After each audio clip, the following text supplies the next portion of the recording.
हमारे साथ मुख्यमंत्री सीएम योगी लाइव है। देश की राजधानी लखनऊ से बाहर आकर के शिक्षा विभाग ने गोरखपुर में आयोजन किया और आप गोरखपुर में आए हैं तो हमारे गोरखपुर में मैं आप सबका, मैं गोरखपुर वासियों की ओर से भी और प्रदेश सरकार की तरफ से भी मैं आप सबका हृदय से स्वागत करता हूं, अभिनंदन करता हूं।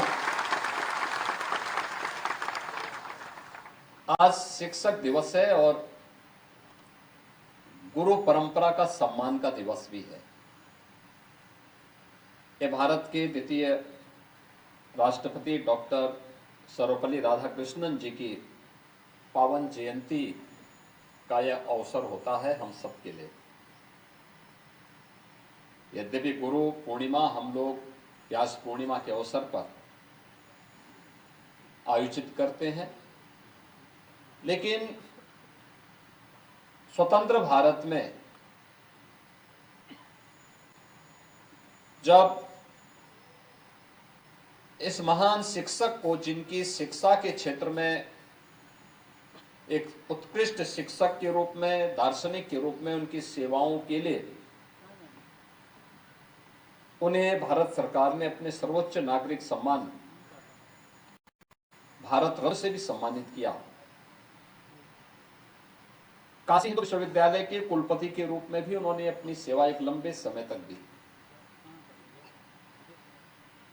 वे उत्पन्न विद्वान थे, दार्शनिक थे। भारतीय दर्शन पर लिखी गई डॉक्टर राधाकृष्णन की पुस्तक भारत के शास्त्रों के मर्मज्ञ को बड़ी सहजता के साथ, सरलता के साथ हम सबको बताने का कार्य करती है। और स्वतंत्र भारत में इस दिवस को शिक्षकों के सम्मान दिवस के रूप में मनाने का निर्णय लिया गया, तो यह आधुनिक शिक्षा पद्धति से जुड़े हुए शिक्षकों के सम्मान के साथ जुड़ गया। और आज इस दिवस के रूप में हम सब आज उत्तर प्रदेश के शिक्षकों के सम्मान के साथ यहाँ पर जुड़े हैं।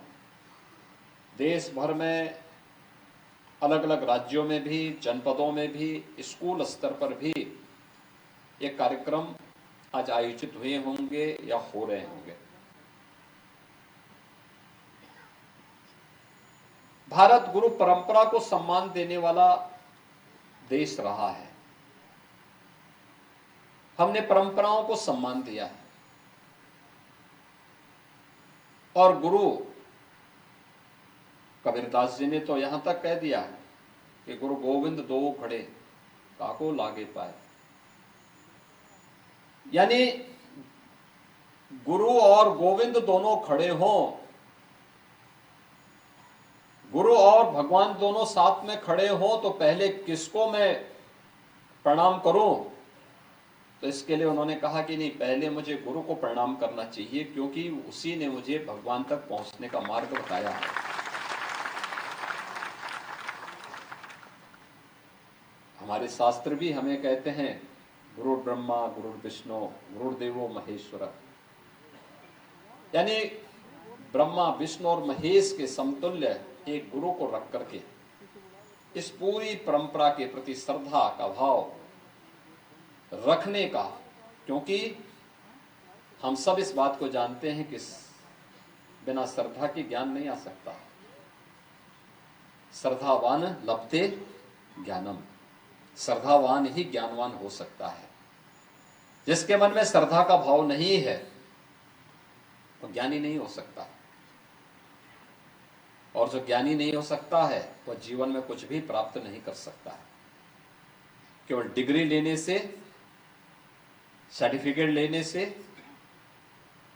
ज्ञान नहीं आता है,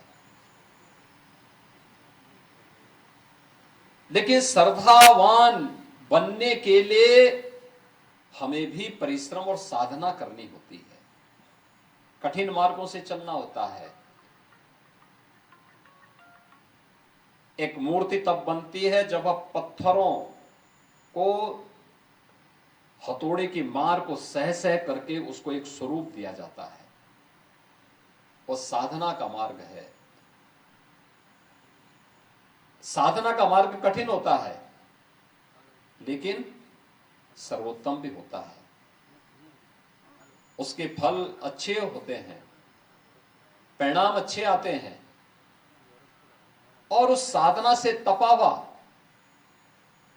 जो भी कार्य आगे बढ़ेगा उसके परिणाम उतने ही अच्छे भी दिखाई देंगे। और आज मुझे अच्छा लगा कि बेसिक शिक्षा परिषद के 41 शिक्षकों को आज यहां पे सम्मानित किया गया।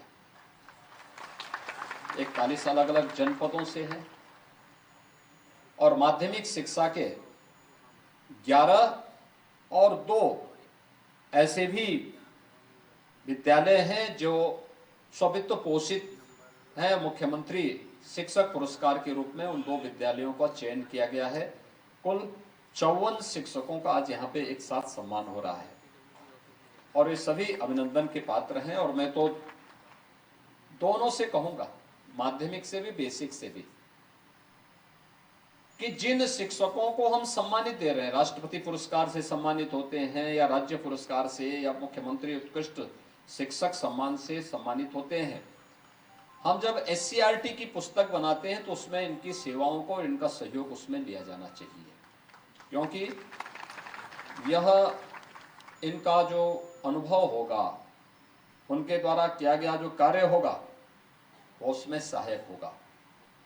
और दूसरा, हमारा प्रयास ये होना चाहिए कि जब हम आगे से सुनिश्चित करें कि हमने इस समय शिक्षकों के चयन के लिए एक शिक्षा आयोग का गठन किया है और शिक्षा आयोग में बेसिक के भी, माध्यमिक के भी, उच्च शिक्षा के भी और तकनीकी शिक्षा, व्यावसायिक शिक्षा, इन सभी क्षेत्रों से जुड़े हुए शिक्षकों को आपने इसमें जोड़ने का काम किया है, तो उसमें इनका भी एक प्रतिनिधि इन पुरस्कार प्राप्त करने वालों से ही लिया जाना चाहिए। इनके मानक और स्टैंडर्ड तय करिए और इसमें इनोवेशन को जरूर जोड़िए। पढ़ाने का तरीका क्या होना चाहिए, कैसे होना चाहिए, कैसे आप आसानी से अपने उस पाठ को बच्चे को सरलता के साथ समझा सके।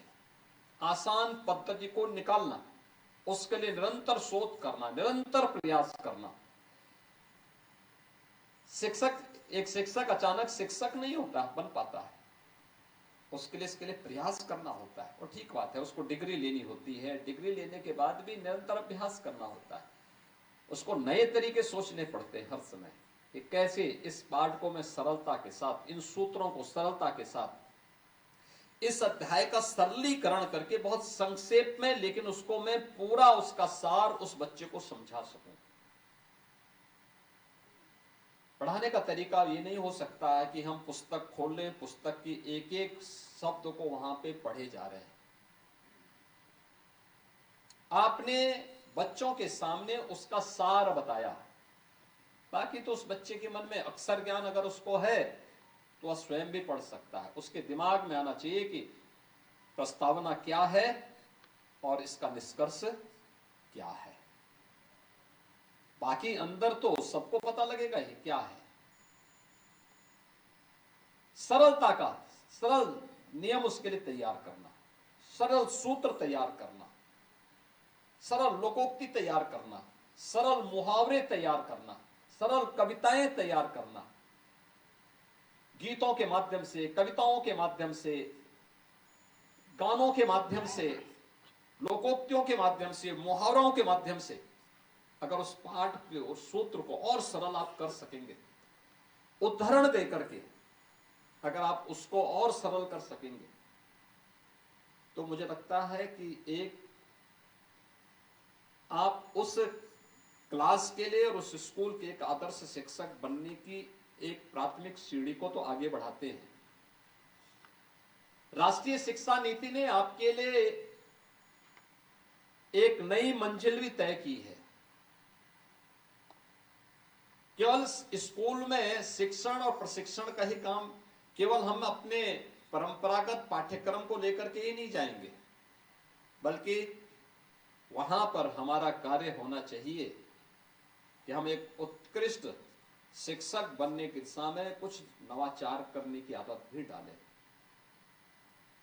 बहुत संभव है, बहुत आसानी से हो सकता है, हर एक फील्ड में हो सकता है। आप देखते होंगे अलग अलग क्षेत्र में अलग अलग व्यक्ति अलग अलग तरीके अपनाते हैं कार्य को करने के लिए। जैसे बहुत छोटे छोटे उदाहरण हैं। इस सदी की सबसे बड़ी महामारी के दौरान